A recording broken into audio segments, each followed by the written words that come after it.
Mi hijo me tiró la silla en la cena familiar. Al día siguiente lo dejé en pánico.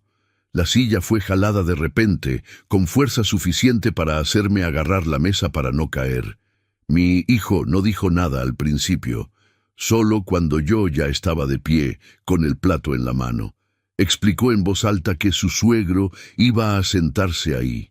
Jorge ocupó mi lugar sin mirarme, mientras yo quedaba parado frente a todos, sin silla y sin espacio. Las luces de Navidad seguían encendidas, la música continuaba sonando y nadie se levantó.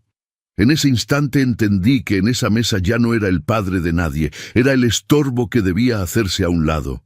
Al día siguiente, cuando Fernando leyó aquel papel y el color se le fue del rostro, supe que la humillación había quedado atrás, porque lo que estaba sintiendo ahora no era rabia ni sorpresa, era pánico. Pero para entender cómo llegamos a ese día, tengo que volver a la humillación que lo empezó todo. Antes de continuar, suscríbanse al canal y díganos en los comentarios desde dónde nos están escuchando. Capítulo 1. La humillación. Mi nombre es Francisco Álvarez y llevo 68 años aprendiendo que la familia no siempre es refugio. Esa Nochebuena empezó como todas las anteriores. Llegué temprano a casa de Fernando, mi único hijo, cargando una caja con tamales que preparé desde la madrugada y una botella de vino tinto que guardaba desde hace meses para esta ocasión. Toqué la puerta con el codo porque las manos me las ocupaban los regalos. Cecilia, mi nuera, abrió con una sonrisa breve, casi mecánica, y me dejó pasar sin ayudarme con nada. La casa olía a pavo al horno y canela. Los adornos navideños llenaban cada rincón, luces doradas en el árbol, coronas en las puertas, velas rojas sobre la mesa del comedor. Todo perfecto, todo calculado. Dejé mis cosas en la cocina y busqué a Fernando con la mirada. Lo encontré en la sala, revisando su teléfono, sentado en el sillón que yo le regalé cuando se mudó a esa casa, como si siempre hubiera sido suyo. «Buenas noches, hijo», dije acercándome. Levantó la vista apenas un segundo. «Hola, papá. Deja todo ahí». No hubo abrazo. No hubo preguntas sobre cómo llegué ni sobre mi semana. Solo esa frase seca, como si yo fuera el repartidor que trae la comida. Me quedé parado frente a él, esperando algo más, pero Fernando ya había vuelto a hundirse en la pantalla.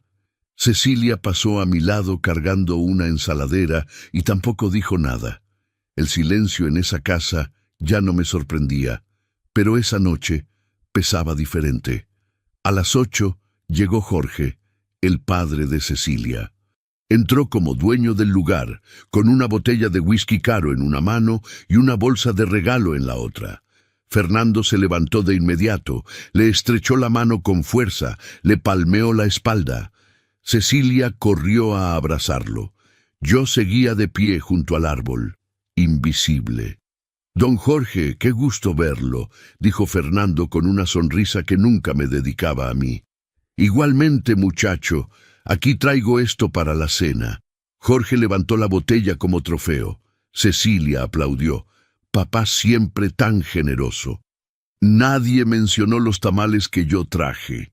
Nadie abrió el vino que llevé. Me senté en una esquina del sofá, las manos sobre las rodillas, observando cómo mi hijo atendía a ese hombre con una deferencia que jamás mostró conmigo.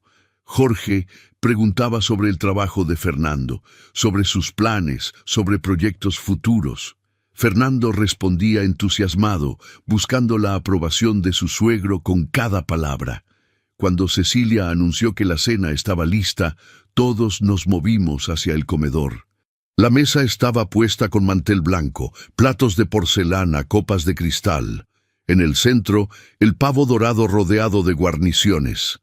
Había 8 sillas, como si esperaran invitados que nunca nombraron. Yo siempre me sentaba en la cabecera, frente a Fernando.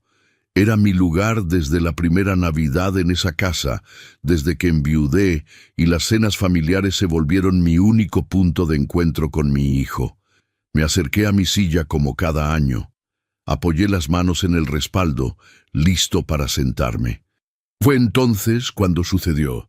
Fernando estiró el brazo, agarró el respaldo de mi silla y la jaló hacia atrás con un movimiento seco. Tuve que sostenerme del borde de la mesa para no perder el equilibrio. El plato que Cecilia acababa de poner frente a mí quedó suspendido en el aire mientras yo trataba de entender qué estaba pasando. «Papá, Jorge se va a sentar aquí», dijo Fernando sin mirarme a los ojos. No hubo disculpa. No hubo explicación más allá de esa frase. Jorge ya venía caminando hacia la cabecera, con esa seguridad de quien nunca ha tenido que pedir permiso para nada. Se sentó en mi lugar, extendió la servilleta sobre sus piernas y tomó la copa de vino como si siempre hubiera estado ahí. Yo me quedé de pie, con el plato en la mano, frente a todos. Nadie habló. Cecilia evitó mi mirada. Fernando señaló una silla al final de la mesa, junto a la cocina, la más alejada, la que usábamos para las visitas de último minuto. Caminé hacia allá despacio, sintiendo cómo cada paso me alejaba de lo que alguna vez fue mi familia. Me senté sin hacer ruido. Las luces del árbol parpadeaban a mi espalda. La música navideña seguía sonando desde la bocina, alegre y ajena. Durante toda la cena Jorge habló de negocios que había visto crecer, de inversiones que otros hicieron, de oportunidades en el mercado. Fernando y Cecilia escuchaban atentos, asentían, preguntaban. Yo corté mi pavo en silencio, mastiqué sin sabor, bebí agua porque nadie sirvió mi vino. Cada vez que intentaba decir algo, mi voz se perdía entre las conversaciones de los demás. En un momento, Cecilia se levantó a traer más pan y pasó junto a mí sin siquiera rozarme, como si yo fuera parte del mobiliario. Cuando terminamos de cenar, Fernando propuso un brindis. «Por la familia», dijo levantando su copa. Todos levantaron las suyas. Yo también, pero por dentro me ardía la garganta, porque esa palabra ya no me incluía. Después del postre, Jorge contó historias sobre personas exitosas que conocía. Fernando lo escuchaba fascinado, como si estuviera frente a un oráculo. Yo junté los platos vacíos y los llevé a la cocina sin que nadie lo pidiera. Lavé todo mientras ellos seguían conversando en el comedor. El agua caliente me quemaba las manos, pero no me importó. Necesitaba hacer algo, sentirme útil aunque fuera fregando los trastes que nadie más quería lavar. Cuando regresé a la sala, Jorge ya se había ido. Fernando y Cecilia estaban sentados en el sofá, revisando el teléfono juntos. Me acerqué a despedirme. «Me voy, hijo. Gracias por la cena». Fernando asintió sin levantar la vista. «Sí, papá. Maneja con cuidado». Cecilia ni siquiera volteó. Salí de esa casa con las manos vacías.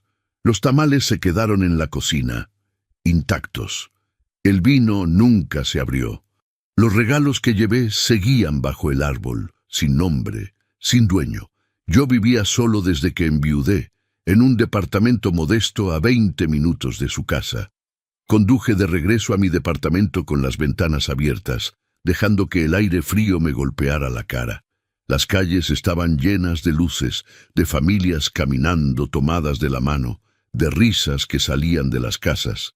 Yo iba solo, en silencio, tratando de entender en qué momento dejé de importar. Esa noche no pude dormir. Me quedé sentado en la sala oscura, con la televisión apagada, repasando cada detalle de la cena. La silla jalada, la indiferencia, el lugar junto a la cocina, las conversaciones que no me incluían, y sobre todo, la frialdad de Fernando, esa distancia que ya no era nueva pero que esa noche se había vuelto insoportable. Me levanté al amanecer, preparé café, me senté frente a la ventana. Afuera, la ciudad despertaba lenta. Yo también estaba despertando, pero de otra manera. Esa noche dejé de ser padre, me convertí en el estorbo de la mesa.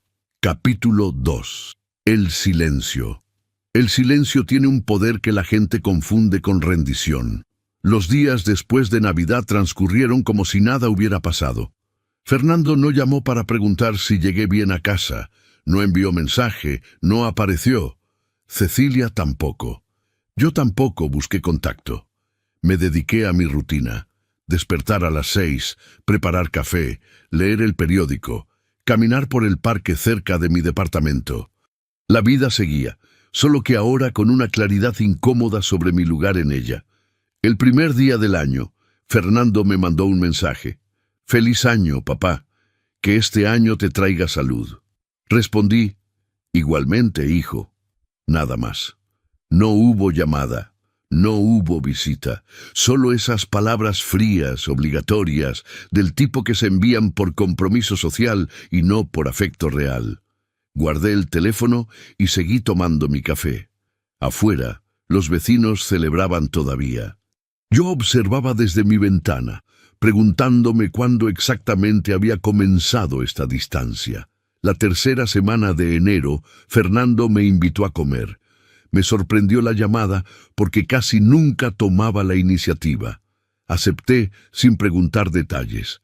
Quedamos en un restaurante cerca de su oficina, uno de esos lugares con mesas de madera y menú ejecutivo. Llegué 15 minutos antes, como siempre. Fernando llegó 10 minutos tarde, como siempre. Se sentó frente a mí revisando su teléfono. «Perdón, papá, una junta se extendió». «No te preocupes», ordenamos. Él pidió arrachera, yo pedí pescado. Mientras esperábamos, intenté iniciar conversación. «¿Cómo va el trabajo?» «Bien, mucho estrés, pero bien». «¿Y Cecilia?» «También bien». Silencio. Intenté de nuevo. «Pensé en visitarlos este fin de semana. ¿Podría llevar...» «Mejor no, papá», me interrumpió sin levantar la vista del celular. «Vamos a estar ocupados. Cecilia tiene pendientes y yo necesito revisar unos reportes». Asentí. La mesera trajo los platos. Comimos en silencio durante varios minutos. Yo cortaba el pescado despacio, observándolo. Fernando comía rápido, mecánicamente, revisando el teléfono entre bocados. Fue entonces cuando dejó caer la verdadera razón de la comida. «Papá, necesito hablar contigo de algo importante», dijo limpiándose la boca con la servilleta.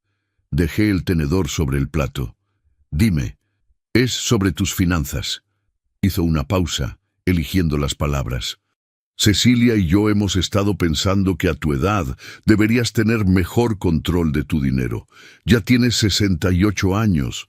No queremos que te estafen o que tomes decisiones complicadas». ¿Complicadas? Ya sabes, a veces las personas mayores son víctimas de fraudes, firman cosas que no entienden. Confían en la gente equivocada. Me recargué en el respaldo, estudiando su rostro. ¿Me estás diciendo que no puedo manejar mi propio dinero? No es eso. Su tono se volvió conciliador, casi paternal. Solo queremos ayudarte. Podríamos abrir una cuenta conjunta. Yo revisaría tus movimientos, te aconsejaría. Sería más seguro para ti. ¿Más seguro? Sí. Y para nosotros también sería tranquilidad saber que estás protegido. No dije nada, solo lo miré. Fernando interpretó mi silencio como duda, como si estuviera considerando su propuesta. Insistió. «Piénsalo, papá. No tienes que decidir ahora, pero sería lo mejor. Confía en mí». La palabra «confía» resonó en mi cabeza como campana rota. Asentí despacio, sin comprometerme a nada. Fernando pareció satisfecho. Pagó la cuenta, nos despedimos en la puerta del restaurante. Manejé de regreso a casa con las manos apretadas en el volante. Esa noche no dormí. Me quedé sentado en la sala, repasando la conversación. Cuenta conjunta, control de movimientos, protección. Cada palabra era un eufemismo, una manera elegante de decir que querían acceso total a mi dinero. Mi pensión de 16,000 pesos mensuales, el departamento que compré hace 30 años, los ahorros de 350,000 pesos que guardaba en el banco. No era una fortuna, pero era mío. Era lo único que me quedaba después de 40 años de trabajo. Durante las siguientes semanas, Fernando insistió. Llamadas breves, mensajes casuales, siempre volviendo al mismo tema. ¿Ya pensaste en lo que hablamos? Cecilia pregunta si ya decidiste. Man, no queremos presionarte, pero mientras antes lo hagamos, mejor. Yo respondía con evasivas. Déjame pensarlo. Todavía no estoy seguro. Necesito tiempo. Cada respuesta mía parecía tranquilizarlo. Fernando confundió mi calma con debilidad, mi silencio con ignorancia. Pensó que solo era cuestión de tiempo antes de que cediera. Pero yo no estaba dudando. Estaba observando. Empecé a notar cosas. La frecuencia con la que Fernando mencionaba dinero en nuestras conversaciones. La manera en que Cecilia preguntaba sobre mis gastos cuando hablábamos por teléfono. ¿Ya pagaste el predial? ¿Cuánto te cobran de mantenimiento? ¿Sigues yendo a ese doctor tan caro? Preguntas que sonaban a preocupación filial, pero que ahora, bajo esta nueva luz, revelaban otra intención. En esas semanas, Fernando soltó sin querer que las cosas estaban apretadas y que Jorge había tenido un golpe fuerte en un negocio, pero nunca imaginé cuánto. Una tarde de febrero, Fernando apareció en mi departamento sin avisar. Traía una carpeta bajo el brazo y esa sonrisa que usaba cuando quería algo. «Papá, vine a ayudarte con unos papeles», dijo entrando sin esperar invitación. Extendió documentos sobre la mesa del comedor, formularios bancarios, autorizaciones, contratos. Señaló las líneas donde debía firmar. «Es solo para agilizar trámites», explicó. «Si algún día necesitas ayuda, yo ya tendría acceso. Más fácil para todos». Tomé los papeles, los revisé. Mi nombre, mi número de cuenta, espacios para firmas. Le devolví todo sin escribir nada. «Déjame leerlo con calma, hijo. Mañana te llamo». Fernando frunció el ceño. «Es simple, papá. Solo firma aquí y aquí». «Mañana», repetí. Se fue molesto. Cerró la puerta más fuerte de lo necesario. Yo guardé los documentos en un cajón y no volví a mencionarlos. Las llamadas de Fernando se volvieron menos frecuentes. Las visitas desaparecieron. Cecilia dejó de preguntar por mi salud. Entendí que mi negativa a firmar había creado una distancia nueva. Esta vez no solo emocional, sino estratégica. Yo ya no era el padre al que había que tolerar en las cenas. Era el obstáculo que se interponía entre ellos y el dinero. Me volví invisible de otra manera, no por desprecio, sino por cálculo. Fernando esperaba mi rendición. Yo le di silencio. Él lo interpretó como confusión senil, como la resistencia inútil de un viejo que no entiende lo que le conviene. Pero yo entendía perfectamente. Cada día que pasaba, observaba más, hablaba menos. Tomaba notas mentales, guardaba cada mensaje, cada llamada, cada comentario casual que revelaba sus verdaderas intenciones. Fernando creía que estaba ganando tiempo. No sabía que me lo estaba regalando a mí. Una mañana de marzo, mientras tomaba café frente a la ventana, lo entendí todo con claridad cristalina. Esto no era negligencia filial ni distancia generacional.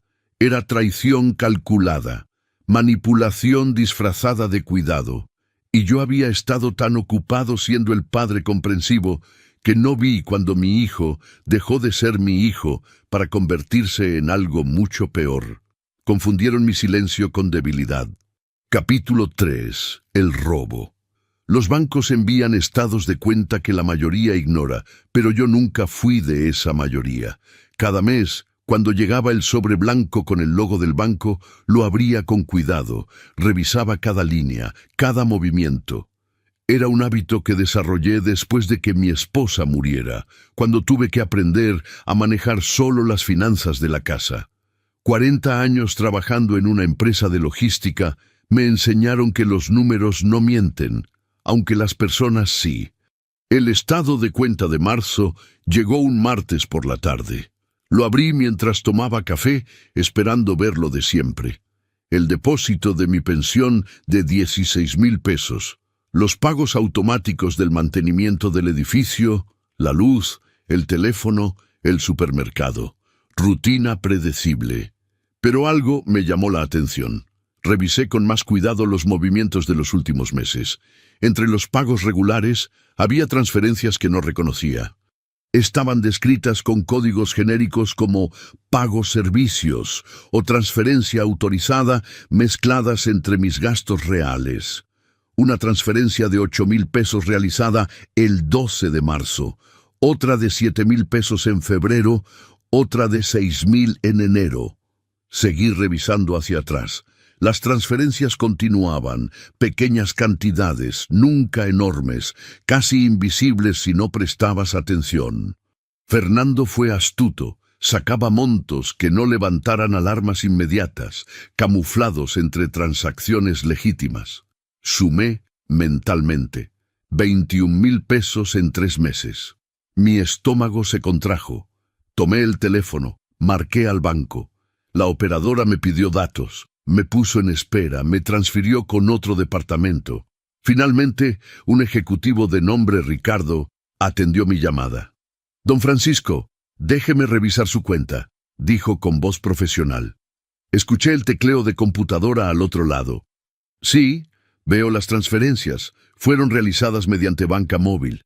Yo no hice esas transferencias». Pausa. «¿Tiene usted la aplicación instalada en su celular?» «Sí, pero no la he usado. No sé cómo. Alguien con acceso a su usuario y contraseña pudo haberlas realizado». Otra pausa. «¿Comparte usted sus claves con alguien?» La pregunta me golpeó como puño en el estómago. Fernando me había ayudado a instalar la aplicación hace meses. Fernando conocía mi contraseña porque yo se la di cuando no podía hacer funcionar el sistema. «Es para que puedas consultar tu saldo cuando quieras, papá», me había dicho. Yo confié. «Necesito que revise todos los movimientos del último año», dije. «Todas las transferencias realizadas desde que instalé esa aplicación». Ricardo trabajó en silencio. Escuché más tecleo. «Don Francisco, veo aquí múltiples transferencias. Desde noviembre del año pasado hasta ahora. Diferentes montos, todas a la misma cuenta destino. ¿Cuánto en total?» 58,000 pesos. El aire se me escapó de los pulmones. 58,000 pesos. Casi 4 meses completos de mi pensión. Dinero que salió de mi cuenta sin mi conocimiento, sin mi permiso. ¿A nombre de quién está la cuenta destino? «Don Francisco, por políticas de privacidad no puedo darle datos completos por teléfono, pero en sucursal le imprimimos el comprobante con el titular y el clave». «Voy para allá». Colgué. Me quedé sentado en la sala, con el estado de cuenta en las manos, sintiendo cómo el piso se abría bajo mis pies. Alguien me estaba robando, y tenía la horrible sospecha de quién era. Al día siguiente fui al banco. Ricardo me atendió en una oficina privada. Le mostré el estado de cuenta, le expliqué la situación.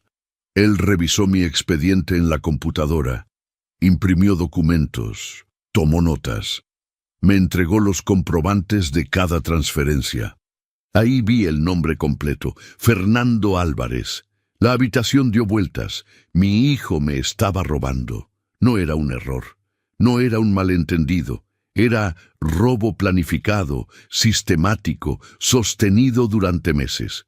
«Don Francisco, veo aquí que en diciembre alguien intentó agregar un beneficiario a su cuenta», dijo Ricardo, señalando la pantalla. La solicitud venía con una firma que no coincidía exactamente con la de nuestro sistema, así que la rechazamos. «¿Qué tipo de beneficiario?» «Para que en caso de fallecimiento los fondos pasaran automáticamente a esa persona sin necesidad de trámites legales». «¿Quién era el beneficiario?» «Fernando Álvarez. Mi hijo había intentado convertirse en beneficiario de mi cuenta sin decirme. Había falsificado mi firma, y cuando eso no funcionó, encontró otra manera, robándome poco a poco usando la aplicación que él mismo instaló. Necesito cambiar todas mis claves, cancelar la banca móvil y tener copia certificada de todos estos movimientos», dije con voz que no reconocí como mía. Ricardo asintió. Trabajamos durante 2 horas. Imprimió cada movimiento, cada transferencia, cada intento de acceso. El cuadro completo era devastador. 58,000 pesos robados en transferencias pequeñas y constantes. Las transferencias venían descritas con códigos genéricos, mezcladas entre mis pagos reales del mantenimiento, luz y teléfono. Fernando fue astuto, nunca sacaba cantidades enormes de una vez. Fueron retiros pequeños, casi invisibles, que solo al sumarlos revelaban el robo completo. ¿Puedo recuperar ese dinero?, pregunté. Es complicado. Tendría que presentar una denuncia formal por fraude. El banco investigaría, pero como las transferencias se hicieron con sus credenciales, necesitaríamos demostrar que fueron no autorizadas. Guardé todos los documentos en una carpeta. Salí del banco con las piernas temblorosas, pero la mente clara. Esto ya no era solo desprecio familiar ni distancia emocional. Esto era un delito. Mi hijo me estaba robando. Durante el camino a casa, recordé todas las veces que Fernando insistió en que le diera acceso a mis cuentas para ayudarme. La urgencia con la que quería que firmara esos papeles. Las preguntas de Cecilia sobre mis gastos. Todo tenía sentido ahora. No querían cuidarme. Querían mi dinero. Llegué al departamento. Cerré la puerta con seguro. Me senté en la sala. Extendí todos los documentos sobre la mesa, estados de cuenta, comprobantes de transferencias, el reporte del banco, 58,000 pesos. Casi todo lo que había ahorrado con tanto esfuerzo durante los últimos años, desapareciendo en transferencias que yo nunca autoricé. Y mi propio hijo me lo estaba quitando. El teléfono sonó. Era Fernando. «Papá, ¿cómo estás? Hace días que no sé de ti». Su voz sonaba casual, relajada, como si nada estuviera pasando. «Bien, hijo, todo bien. ¿Necesitas algo? Cecilia pregunta si quieres venir a cenar este fin de semana». «No, gracias. Estoy ocupado». «Bueno, cualquier cosa me avisas». Colgó. Yo me quedé con el teléfono en la mano, mirando los papeles sobre la mesa. Fernando seguía actuando como si todo fuera normal. Seguía llamándome papá, invitándome a cenar, fingiendo preocupación. Mientras tanto, vaciaba mi cuenta bancaria. Esa noche no pude dormir. Me quedé despierto, calculando cuánto tiempo llevaba esto pasando, cuánto más planeaba robarme. ¿Qué haría cuando descubriera que yo había bloqueado su acceso? Porque lo descubriría pronto. La siguiente vez que intentara hacer una transferencia, el sistema se lo negaría. Y entonces vendría la confrontación. Pero yo ya no sería el padre ingenuo que confía ciegamente. Ahora tenía pruebas, tenía documentos, tenía la verdad. No era solo desprecio, era robo. Capítulo 4. Los papeles. Hay gavetas en las casas que nunca se abren hasta que el dolor obliga a hacerlo. La mía estaba en el estudio, detrás de unos álbumes de fotos que no revisaba desde que enviudé. Allí guardaba documentos importantes, escrituras del departamento, pólizas de seguro, mi testamento, papeles que ordenaba meticulosamente porque sabía que algún día alguien tendría que revisarlos. Pensé que ese alguien sería Fernando, cuando yo ya no estuviera. Nunca imaginé que los necesitaría para defenderme de él. Después de descubrir el robo bancario, una duda comenzó a crecer en mi mente como mala hierba. Si Fernando tenía acceso a mi dinero, ¿qué más habría intentado? Abrí la gaveta con manos temblorosas. Saqué cada folder, cada sobre. Revisé uno por uno. Mi testamento estaba allí, el que hice hace 5 años cuando diagnosticaron a mi esposa con cáncer. Era simple, todo para Fernando. El departamento valuado en 3,200,000 pesos, los ahorros, la póliza de seguro de vida por 500,000 pesos. Un patrimonio modesto pero honesto, fruto de 40 años de trabajo. Lo redacté con un notario de confianza. Lo firmé pensando que le estaba asegurando un futuro a mi hijo. Pero había algo más. Dentro del folder del testamento encontré otro documento. Una hoja doblada sin mi firma, que reconocí inmediatamente. Era el mismo poder notarial que Fernando intentó que firmara hace meses, y que yo rechacé. Ahora entendía por qué lo guardó aquí. Esperaba el momento adecuado para convencerme, para presionarme cuando estuviera más vulnerable. Leí despacio, tratando de entender el lenguaje jurídico. El documento otorgaba a Fernando Álvarez facultades amplias para administrar, vender, hipotecar o disponer de cualquier bien a nombre de Francisco Álvarez. Podría vender mi departamento, podría vaciar mis cuentas, podría tomar decisiones médicas por mí. Todo sin necesidad de mi consentimiento o aprobación una vez firmado. Al final del documento, un espacio en blanco esperaba mi firma. Seguí revisando la gaveta. Encontré más. Otro documento del banco, solicitando autorizar a Fernando como copropietario del departamento. Otro más, una carta borrador dirigida al administrador del edificio informando que Fernando Álvarez tendría poder para tomar decisiones sobre la propiedad de su padre Francisco Álvarez debido a condiciones de salud que dificultan la toma de decisiones. Yo no tenía ninguna condición de salud. Mi último chequeo médico había salido perfecto. Había también un borrador de carta escrita a mano por Fernando, dirigida a mi médico. En ella solicitaba información sobre mi estado mental, sugería evaluaciones cognitivas, insinuaba demencia senil. La carta nunca fue enviada, pero el hecho de que existiera me heló la sangre. Mi hijo estaba construyendo un caso, una narrativa donde yo era un anciano incompetente que necesitaba tutela legal. Fotografié cada documento con mi celular. Los guardé de vuelta en la gaveta, en el mismo orden en que los encontré. Fernando no podía saber que yo los había descubierto. No todavía. Esa noche llamé a Arturo Méndez, un abogado que conocía desde hace años. Habíamos trabajado juntos en la empresa de logística, él manejaba contratos y yo coordinaba entregas. Nos hicimos amigos. Cuando ambos nos jubilamos, mantuvimos contacto. Tomábamos café cada mes, hablábamos de política, de fútbol, de la vida. Arturo, necesito verte. Es urgente. Dime, Francisco, ¿qué pasó? Prefiero hablar en persona. Nos vimos al día siguiente en su oficina. Le mostré todo, los estados de cuenta del banco, las transferencias no autorizadas, los documentos que encontré en mi gaveta. Arturo revisó cada papel con su cara de abogado, sin expresión, tomando notas. Cuando terminó, se quitó los lentes y me miró directo. Francisco, esto es grave. Tu hijo no solo te está robando, está intentando tomar control legal completo de tu patrimonio. ¿Qué puedo hacer?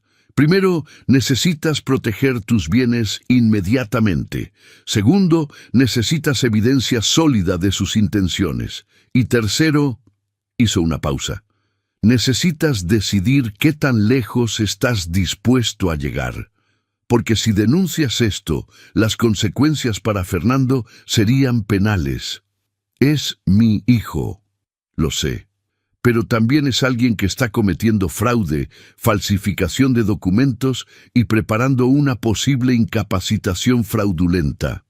Arturo se recargó en su silla. Dame unos días. Voy a investigar si Fernando ya presentó algún documento ante notario o si todavía está en fase de preparación. Asentí. Salí de su oficina con una carpeta llena de fotocopias y recomendaciones legales. Arturo me aconsejó cambiar mi testamento, crear un fideicomiso, hablar con mi médico para obtener certificados que demostraran mi capacidad mental plena. Documenta todo, me dijo. Cada llamada, cada mensaje, cada interacción. Vas a necesitarlo. Los siguientes días fueron extraños. Fernando llamó 2 veces preguntando cómo estaba. Yo respondí con normalidad fingida. Cecilia envió un mensaje invitándome a comer. Decliné con una excusa sobre compromisos médicos. Ellos seguían actuando como si nada pasara, como si yo no supiera. Una semana después, Arturo me llamó. Francisco, encontré algo.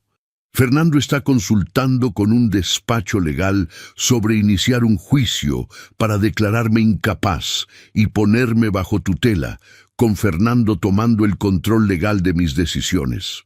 Todavía no lo presenta formalmente, pero ya tiene testigos preparados. Está recopilando información. ¿Testigos? ¿Quiénes? Su esposa Cecilia y su suegro Jorge. Van a declarar que te has vuelto olvidadizo, confuso, incapaz de manejar tus asuntos. El plan es presentar todo junto, el poder notarial firmado por ti, o si no lo consiguen, forzar la incapacitación legal. El estómago se me revolvió. ¿Cuándo? Según mis fuentes, en las próximas semanas o meses. Están esperando el momento adecuado. Probablemente después de que firmes algo sin darte cuenta o de que cometas algún error que puedan usar como evidencia. Colgué el teléfono. Me quedé sentado en la sala oscura, viendo las luces de la ciudad a través de la ventana. Afuera, la gente vivía sus vidas normales, ajenos al infierno silencioso que yo habitaba. Mi hijo no solo me robaba, me estaba borrando, construyendo un camino legal para declararme incompetente, quitarme mi autonomía, apoderarse de todo lo que tenía. Y lo peor era que casi lo consigue. Si yo hubiera sido el viejo confiado que él creía, si no hubiera revisado mi estado de cuenta, si no hubiera abierto esa gaveta, ahora estaría firmando papeles sin entender que estaba firmando mi propia desaparición. Mi propio hijo estaba preparando mi desaparición. Capítulo 5. El plan. Aprendí que el golpe más fuerte no siempre hace ruido. Arturo Méndez me citó en su oficina un lunes por la mañana. Sobre su escritorio había una carpeta gruesa con mi nombre. Dentro, un plan detallado para recuperar el control de mi vida antes de que Fernando pudiera arrebatármelo legalmente. Francisco, lo que vamos a hacer debe ser rápido y preciso, dijo Arturo abriendo la carpeta. Una vez que Fernando descubra que te moviste, intentará acelerar su proceso. No podemos darle esa oportunidad. Asentí. Llevaba días sin dormir bien, pero mi mente nunca había estado tan clara.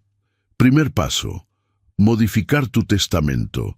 Ahora mismo, si algo te pasa, todo va para Fernando automáticamente. Eso no puede seguir así.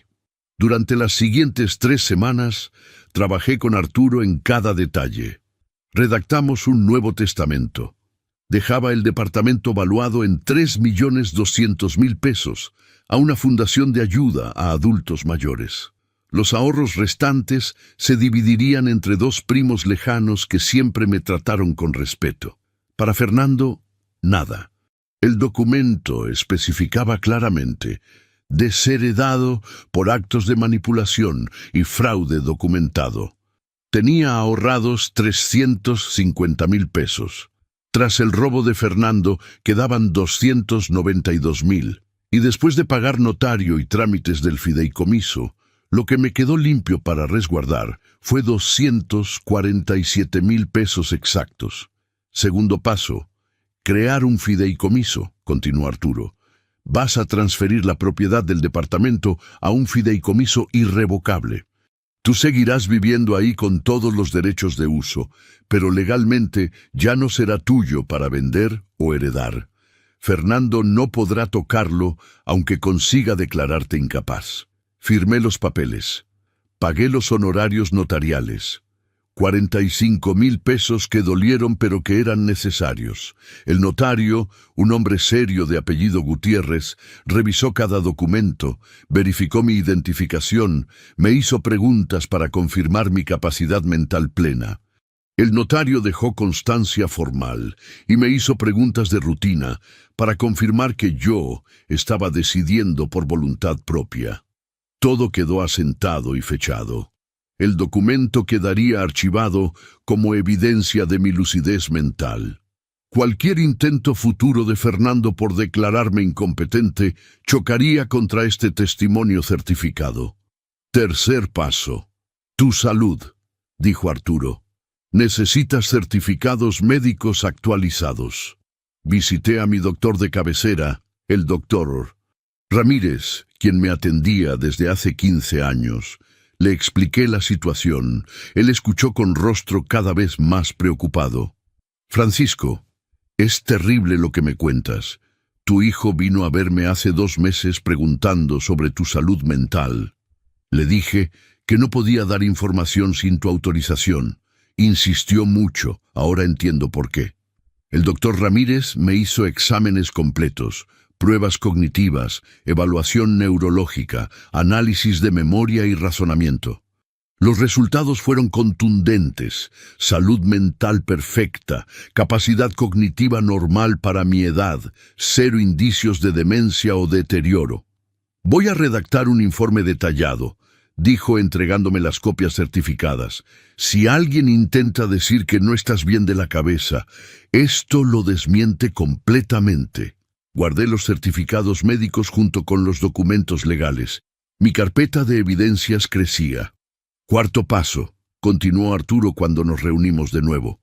Las transferencias bancarias. Arturo abrió el camino por 2 frentes: reclamación ante el banco y con DUCF para dejar constancia financiera, y preparación de la denuncia penal para el Ministerio Público si yo decidía apretar el botón.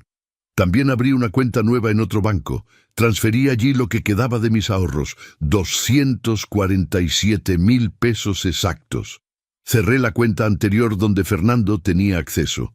Cambié todos mis datos de contacto en instituciones financieras. Puse alertas de seguridad en mi historial crediticio para prevenir que alguien intentara abrir cuentas o solicitar créditos a mi nombre. Quinto paso: documentar todo, dijo Arturo. Cada interacción con Fernando debe quedar registrada. Instalé una aplicación en mi teléfono que grababa todas las llamadas automáticamente. Guardé cada mensaje de texto, cada correo electrónico. Cuando Fernando llamaba preguntando por mi dinero o insistiendo en que firmara papeles, yo respondía con calma mientras la grabadora capturaba cada palabra. Una tarde, Fernando apareció en mi departamento nuevamente. Traía más documentos. Papá, solo necesito que firmes esto. Es para tu protección. ¿Qué es? Un poder notarial, para que si algo te pasa, yo pueda ayudarte sin complicaciones. Tomé los papeles. Eran exactamente los mismos que encontré en mi gaveta. Los revisé despacio mientras Fernando esperaba ansioso. Déjame consultarlo con un abogado primero, dije devolviéndole todo. No necesitas abogado, papá. Confía en mí. Prefiero estar seguro. Fernando salió molesto. Cerró la puerta más fuerte de lo necesario. Yo grabé toda la conversación desde mi teléfono que había dejado estratégicamente sobre la mesa. Su insistencia, su presión, sus intentos de manipulación, todo quedó documentado. Los días pasaron. Fernando llamaba menos. Sus mensajes se volvieron más fríos. Cecilia dejó de invitarme a comer. Yo seguía mi rutina normal: café por las mañanas, caminata en el parque, lectura del periódico. Pero ahora cada acción tenía propósito. Cada movimiento era parte de un plan mayor. Arturo me mantenía informado sobre la investigación del despacho legal. Descubrimos que los testigos que Fernando preparaba para declarar mi incompetencia nunca habían pasado tiempo significativo conmigo. Cecilia y Jorge firmarían declaraciones sobre comportamientos erráticos que nunca presenciaron. Todo era fabricado. Tenemos suficiente para detener cualquier proceso legal que intenten, me dijo Arturo en nuestra última reunión. Tu testamento está protegido, tu departamento está en fideicomiso, tus cuentas están aseguradas, tienes certificados médicos vigentes y evidencia documentada del fraude. Fernando ya no puede tocarte. Pero yo quería más que protección. Quería justicia. Arturo, si presentamos todo esto ante un juez, ¿qué pasaría? Fernando enfrentaría cargos penales, fraude, falsificación de documentos, intento de incapacitación fraudulenta. Podría ir a prisión entre 3 y 8 años. Cecilia y Jorge podrían ser procesados como cómplices. ¿Y si solo quiero asustarlo? Hacerle saber que lo sé todo sin llegar a lo penal. Arturo sonrió. Entonces preparamos una notificación legal. Un documento formal, donde le informas que conoces sus acciones, que tienes evidencia y que cualquier intento adicional de manipulación resultará en acciones legales inmediatas. Es como mostrarle las cartas sin jugar todavía la mano completa. Hazlo. Arturo redactó la notificación. Un documento de 6 páginas detallando cada transferencia bancaria no autorizada, cada documento preparado sin mi consentimiento, cada intento de manipulación legal. Al final, una advertencia clara. Cualquier acercamiento adicional con intención de obtener acceso a bienes, cuentas o decisiones legales del suscrito será considerado como continuación de actividad delictiva y resultará en denuncia penal inmediata. El documento sería entregado por notificador oficial directamente a Fernando en su domicilio. No habría manera de ignorarlo o fingir que no llegó. ¿Cuándo lo enviamos?, preguntó Arturo. Mañana. Esa noche dormí por primera vez en semanas. Profundo, sin pesadillas. Afuera la ciudad seguía girando, pero adentro de mi departamento, con mi fideicomiso establecido, mis cuentas protegidas y mis documentos en orden, yo había recuperado algo que creí perdido. Sin que lo supieran, el poder volvió a mis manos. Capítulo 6. El miedo.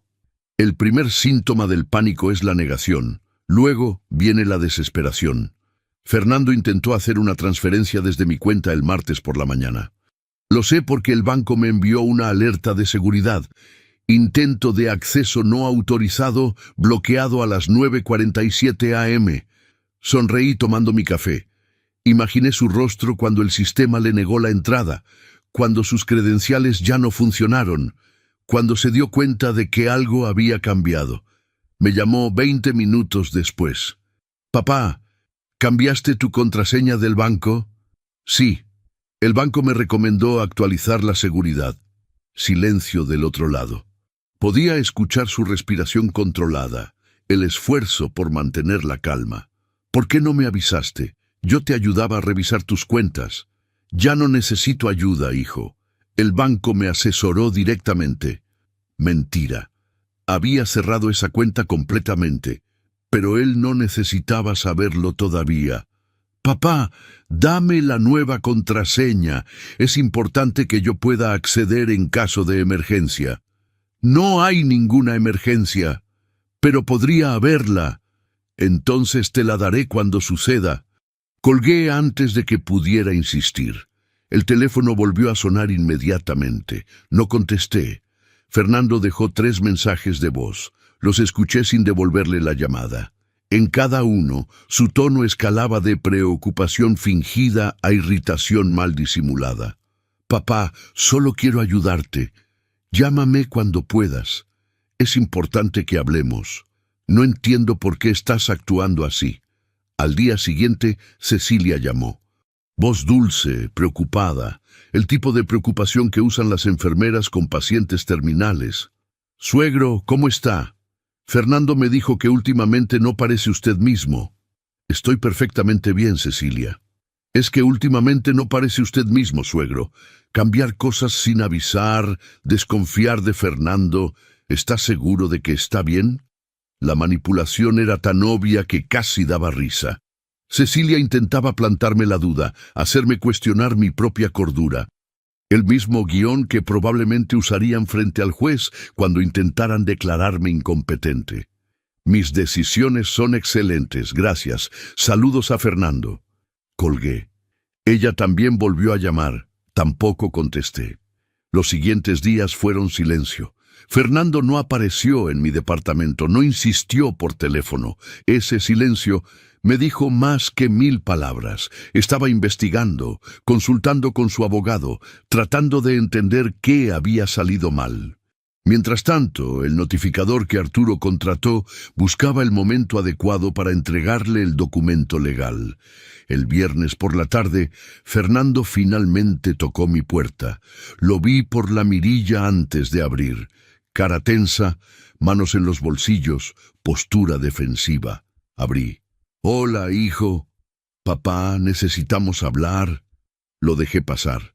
Se sentó en la orilla del sofá, nervioso, sin quitarse el saco a pesar del calor. Yo me acomodé en mi silla, tranquilo, esperando. ¿Qué te pasa últimamente? Empezó. Primero cambias las contraseñas del banco, luego no contestas llamadas. Cecilia dice que la tratas mal. Estamos preocupados. No hay nada de qué preocuparse. Claro que sí. Esto no es normal en ti. Hizo una pausa, buscando las palabras. Papá, ¿has pensado en ver a un doctor? A veces, a cierta edad, el cerebro empieza a... Tengo 68 años, Fernando, no 90, y mi cerebro funciona perfectamente. No digo que tengas algo grave, solo que sería bueno un chequeo. Por tranquilidad, ahí estaba, el primer paso oficial de su plan, convencerme de ir a un doctor, probablemente uno que él ya había contactado, que firmaría reportes convenientes sobre mi supuesto deterioro cognitivo. Ya fui al doctor, la semana pasada. Fernando se enderezó. ¿Fuiste? ¿Por qué no me avisaste? No tenía que avisarte. Soy adulto. ¿Y qué te dijo? Que estoy en perfecto estado de salud, mental y física. Saqué de mi bolsillo el certificado médico del doctor. Ramírez, doblado en 4 partes. Se lo extendí. Fernando lo abrió, leyó despacio. Vi cómo su mandíbula se tensaba con cada línea. El documento era claro. El paciente Francisco Álvarez demuestra capacidad cognitiva completa, memoria funcional óptima y plena facultad para tomar decisiones personales y financieras. ¿Por qué hiciste esto?, preguntó Fernando devolviendo el papel. Porque últimamente mucha gente sugiere que no estoy bien. Quise confirmar que sí lo estoy. Nadie ha dicho eso. Tú lo acabas de insinuar hace 2 minutos. Fernando se puso de pie, caminó hacia la ventana, se quedó mirando la calle. Podía ver la tensión en sus hombros, la manera en que apretaba los puños. Estaba perdiendo el control de la narrativa que había construido. Papá, si alguien te está metiendo ideas en la cabeza... Nadie me mete nada. Pienso por mí mismo. Se dio la vuelta. Entonces dame acceso a tus cuentas de nuevo. Si todo está bien, no hay razón para esconder nada. No estoy escondiendo nada. Estoy protegiendo lo que es mío. ¿Protegiendo de quién? Lo miré directamente a los ojos. De quien sea que haya estado transfiriendo dinero de mi cuenta sin mi autorización. El color se le fue del rostro. Abrió la boca, pero no salió ningún sonido. Nos quedamos así, en silencio, mientras el peso de mis palabras llenaba la habitación. No sé de qué hablas, dijo finalmente. 58,000 pesos, Fernando. Transferencias que yo nunca autoricé. El banco tiene registro de todo. Tú me pediste que te ayudara con... Nunca te pedí nada. Me levanté, caminé hacia la puerta, la abrí. Creo que es hora de que te vayas. Fernando no se movió. Papá, estás cometiendo un error.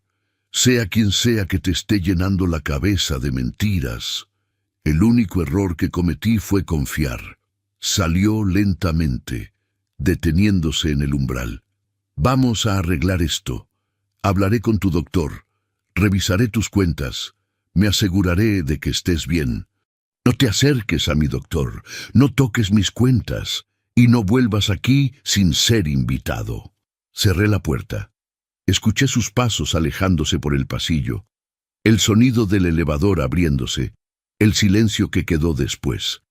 Me senté de nuevo en mi silla, con el corazón latiendo fuerte pero la mente tranquila. Al día siguiente, sábado por la mañana, el notificador oficial apareció en la puerta de Fernando. Le entregó el sobre certificado con el documento legal que Arturo preparó. Fernando firmó de recibido sin saber lo que contenía.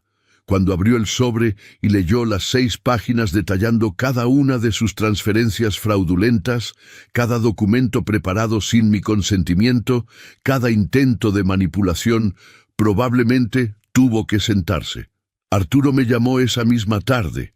El notificador confirmó la entrega. Fernando lo recibió a las 11 de la mañana. El notificador le envió la constancia de entrega con hora y firma de recibido. ¿Cómo reaccionó? El notificador dice que se puso pálido al leer la primera página. Cerró la puerta sin decir palabra. Esa noche, Fernando no llamó. Cecilia tampoco. Jorge, que probablemente ya estaba enterado, guardó silencio. El plan que construyeron durante meses se había derrumbado en semanas. Los documentos que prepararon ya no servían. Los testigos que tenían listos no importaban. El dinero que robaron ahora era evidencia en su contra. Y lo peor para ellos, yo tenía el control absoluto de mi patrimonio, certificados médicos vigentes, evidencia documentada de cada uno de sus movimientos y un abogado preparado para actuar si daban un solo paso en falso. Fue ahí cuando empezó el pánico. Capítulo 7. La notificación. El silencio de Fernando me dijo lo que su boca no se atrevía. Durante 3 días después de recibir la notificación legal, Fernando no dio señales de vida. Ni llamadas, ni mensajes, ni apariciones inesperadas en mi departamento. Ese silencio me confirmó lo que ya sabía. Estaba en shock, consultando abogados, tratando de encontrar una salida que no existía. El martes por la mañana, mi teléfono sonó. Número desconocido, contesté. Don Francisco Álvarez. Sí, habla el licenciado Rodrigo Campos, del despacho Campos y Asociados. Represento a su hijo Fernando Álvarez. Voz profesional, controlada, sin emoción. Mi cliente quisiera reunirse con usted para resolver este malentendido de manera amistosa. No hay ningún malentendido. Hay fraude documentado. Don Francisco, entiendo su molestia, pero estoy seguro de que podemos llegar a un acuerdo que beneficie a ambas partes sin necesidad de procesos legales costosos y públicos. ¿Ambas partes? Yo no robé nada. Yo no falsifiqué documentos. Pausa del otro lado. Mi cliente está dispuesto a devolver las cantidades transferidas, más una compensación, si usted accede a no presentar cargos penales. Dígale a su cliente que hable con mi abogado, Arturo Méndez. Colgué. Le envié un mensaje a Arturo informándole. Él respondió, perfecto, los tenemos contra la pared. Esa misma tarde, Cecilia apareció en mi departamento. No tocó el timbre. Tocó la puerta con los nudillos, suave, casi tímida. La vi por la mirilla, sola, sin Fernando, con los ojos rojos como si hubiera llorado. Abrí, pero no la invité a pasar. Suegro, por favor, necesito hablar con usted. Habla. ¿Puedo pasar? Prefiero que no. Se quedó en el pasillo, agarrando su bolsa con ambas manos, nerviosa. Esto es un malentendido terrible. Fernando jamás quiso hacerle daño. Él solo quería ayudarlo. ¿Ayudarme robándome 58,000 pesos? ¿Ayudarme preparando documentos para declararme incompetente? No es así. Usted no entiende. Fernando estaba preocupado por su bienestar. Cecilia, tu esposo intentó robarme mi patrimonio completo, preparó testigos falsos, redactó cartas inventando problemas médicos que no tengo. Eso no es preocupación, es un delito. Las lágrimas empezaron a rodar por sus mejillas. Si usted presenta cargos, Fernando irá a la cárcel. Perderemos todo. Tenemos deudas, compromisos. Mi padre perdió dinero en negocios que salieron mal. Necesitábamos. Ahí estaba la verdad. No era solo la codicia de Fernando, era desesperación económica. Jorge, el suegro que ocupó mi silla en Navidad, había perdido dinero en malas inversiones.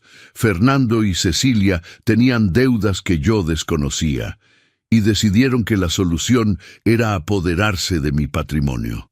¿Cuánto deben?, pregunté. Casi 600,000 pesos. Préstamos bancarios, tarjetas de crédito, un negocio que no funcionó. Su voz se quebró. Por favor, suegro, somos familia. Perdónenos. La familia no se roba entre sí, Cecilia. Cuando Fernando jaló mi silla en Navidad, cuando me hizo sentir como un estorbo en su casa, cuando ustedes permitieron que Jorge ocupara mi lugar sin decir nada, dejaron muy claro que yo no soy su familia. Fue un error, lo sentimos. No lo sienten. Sienten que los atrapé. Cerré la puerta. Cecilia se quedó del otro lado sollozando.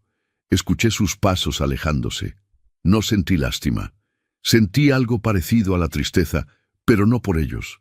Por mí mismo, por haber criado a un hombre capaz de esto.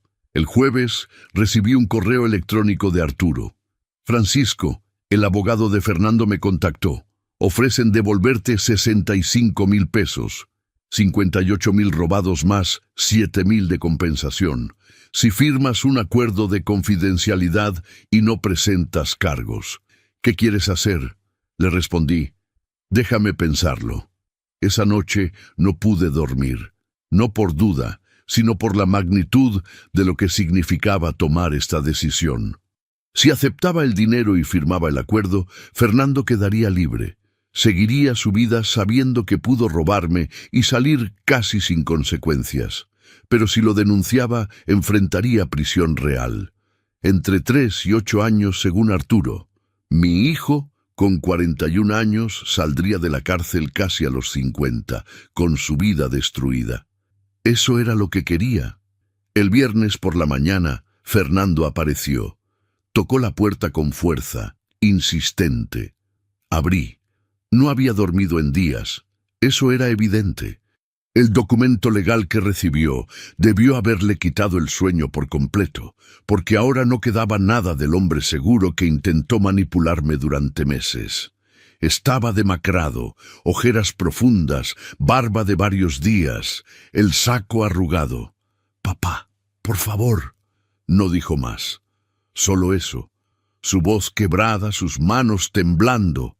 «Pasa», dije. Se sentó en el mismo sofá donde semanas atrás me mintió sobre querer ayudarme. Ahora mantenía la cabeza baja, las manos entre las rodillas, respirando con dificultad.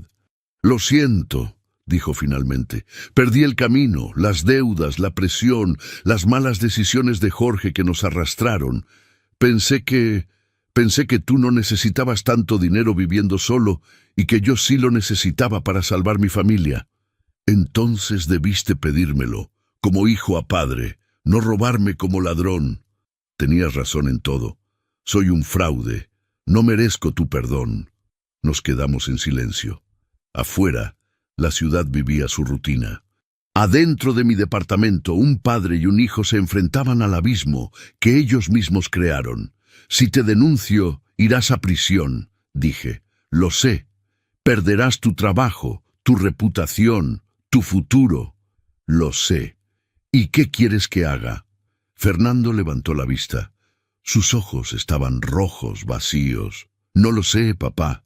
Merezco la cárcel, pero también tengo miedo». Por primera vez en meses vi algo genuino en él.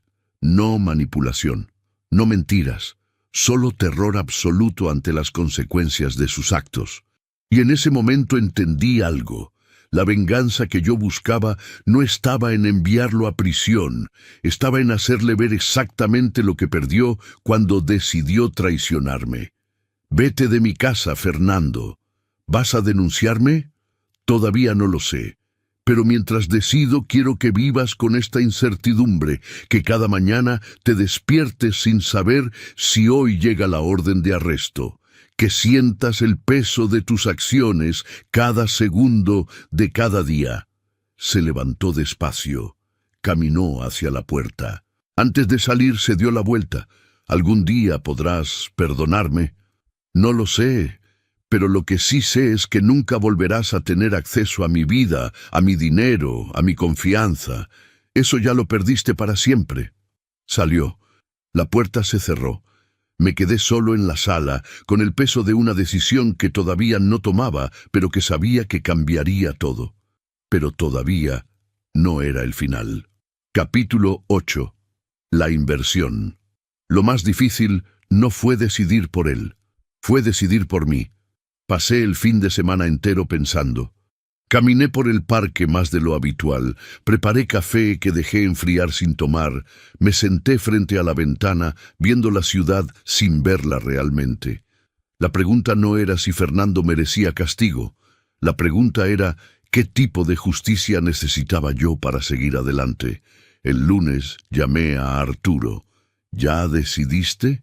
Sí. Acepto la devolución del dinero, 65,000 pesos como ofrecieron, pero no firmaré ningún acuerdo de confidencialidad. ¿Estás seguro? Sin el acuerdo puedes denunciarlo después si quieres. Exactamente. No lo hice ese día. Preferí primero recuperar el control y dejar todo por escrito. Y sí, me reservé el derecho de denunciar si volvían a intentarlo. Entiendo. Voy a negociar los términos. 2 días después, Arturo me citó en su oficina. Sobre el escritorio había un cheque certificado por 65,000 pesos a mi nombre, firmado por Fernando Álvarez. También había un documento simple donde Fernando reconocía haber realizado transferencias no autorizadas y se comprometía a no intentar ningún tipo de acceso a mis bienes, cuentas o documentos legales en el futuro. No es un acuerdo de confidencialidad, explicó Arturo. Es solo un reconocimiento de culpa y un compromiso. Si lo viola, este documento será evidencia adicional en su contra, y tú mantienes todos tus derechos legales para denunciarlo cuando quieras. Firmé. Fernando ya había firmado antes. El cheque pasó a mi mano, 65,000 pesos que jamás debieron salir de mi cuenta. Dinero que recuperaba no por bondad de mi hijo, sino porque lo tenía acorralado. ¿Y ahora?, preguntó Arturo. Ahora termino esto de otra manera. Regresé a mi departamento, deposité el cheque en mi cuenta nueva, luego saqué mi teléfono y marqué a Fernando. Contestó al primer timbre, voz tensa. «¿Papá? Voy a ir a tu casa el sábado, a las 5 de la tarde. Quiero que estén tú, Cecilia y Jorge. ¿Para qué? Para cerrar esto. Él también iba a firmar como testigo en mi contra, así que esto se cierra con todos presentes. Si no están, voy directo con la denuncia penal». Colgué sin esperar respuesta. El sábado llegué puntual. Fernando abrió la puerta, pálido, nervioso. Cecilia estaba sentada en la sala, con las manos sobre las rodillas, como alumna castigada. Jorge, el suegro que ocupó mi lugar en Navidad, estaba de pie junto a la ventana, tratando de mantener compostura, pero sin lograrlo. Me senté en el sofá. Ellos quedaron de pie o sentados en silencio incómodo. Nadie habló. El ambiente era denso, casi irrespirable. «Recuperé mi dinero», empecé. «Tengo todos los documentos que prepararon sin mi consentimiento. Tengo certificados médicos que demuestran mi capacidad mental plena.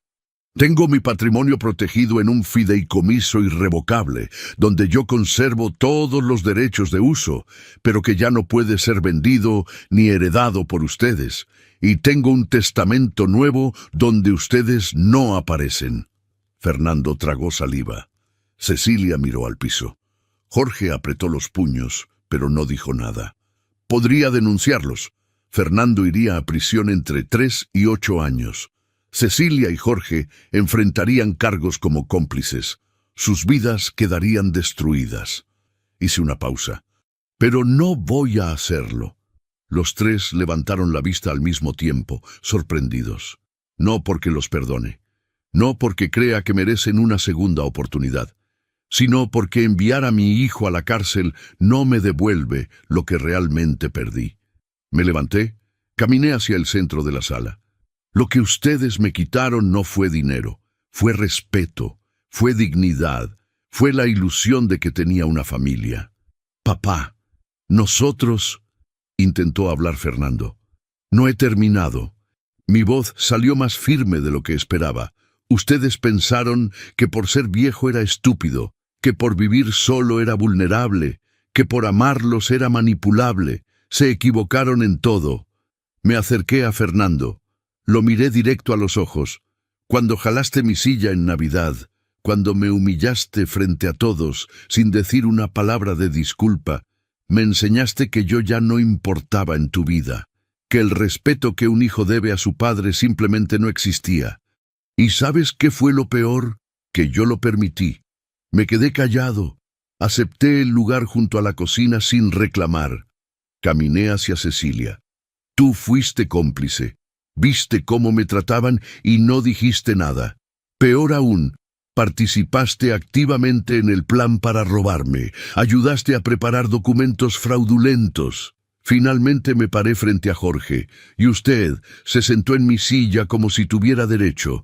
Ocupó mi lugar en esa mesa como si yo fuera invisible. Nunca preguntó, nunca agradeció, nunca mostró el mínimo respeto, porque para usted yo era solo el obstáculo entre su hija y el dinero que ella esperaba heredar. Regresé al centro de la sala. Los tres me miraban sin atreverse a hablar. Desde hoy, no quiero saber nada de ustedes. No me llamen, no me visiten, no me busquen. Cuando yo muera, y ese día va a llegar porque todos morimos, no habrá herencia para Fernando. Mi departamento, valuado en 3.200.000 pesos, irá a una fundación de ayuda a adultos mayores. Mis ahorros se dividirán entre primos que sí me trataron con respeto. Ustedes no recibirán ni un peso. Papá, por favor. Fernando dio un paso hacia mí. Tampoco quiero su arrepentimiento tardío. No necesito sus disculpas forzadas ni sus promesas vacías de cambio. Lo único que necesito es que entiendan esto. El respeto no se ruega, se establece, y yo acabo de establecer el mío. Caminé hacia la puerta. La abrí, me di la vuelta una última vez. Viviré el resto de mis días en paz, rodeado de personas que me valoran por quien soy, y no por lo que tengo. Ustedes vivirán con la culpa de haber destruido la única relación familiar que les quedaba por codicia y traición. Y créanme, esa es una condena mucho peor que cualquier sentencia judicial. Salí de esa casa por última vez. Cerré la puerta sin voltear atrás. Bajé las escaleras despacio, con la cabeza en alto. Afuera, el sol de la tarde pintaba la ciudad de naranja. El aire olía a comida casera que salía de los departamentos vecinos. Escuché risas de niños jugando en el parque cercano. Subí a mi coche. Manejé de regreso a mi departamento. Cuando llegué, preparé café, me senté frente a la ventana y por primera vez en meses sentí algo parecido a la tranquilidad. No recuperé a mi familia. Eso se perdió para siempre. Pero recuperé algo más importante: mi dignidad, mi autonomía, mi derecho a vivir sin ser víctima de quienes debían protegerme. Fernando llamó esa noche. No contesté. Llamó de nuevo al día siguiente. Tampoco contesté. Los mensajes llegaban, uno tras otro, pidiéndome otra oportunidad. Los borré sin leer. 3 semanas después, cambié mi número de teléfono. Actualicé mis contactos de emergencia con Arturo y con los primos que me visitaban de vez en cuando. Me inscribí en un club de lectura con personas de mi edad. Empecé a tomar clases de pintura los martes. Salía a caminar cada mañana, no porque tuviera que hacerlo, sino porque me gustaba. La vida continuó, pero ahora en mis propios términos. El respeto no se ruega, se establece.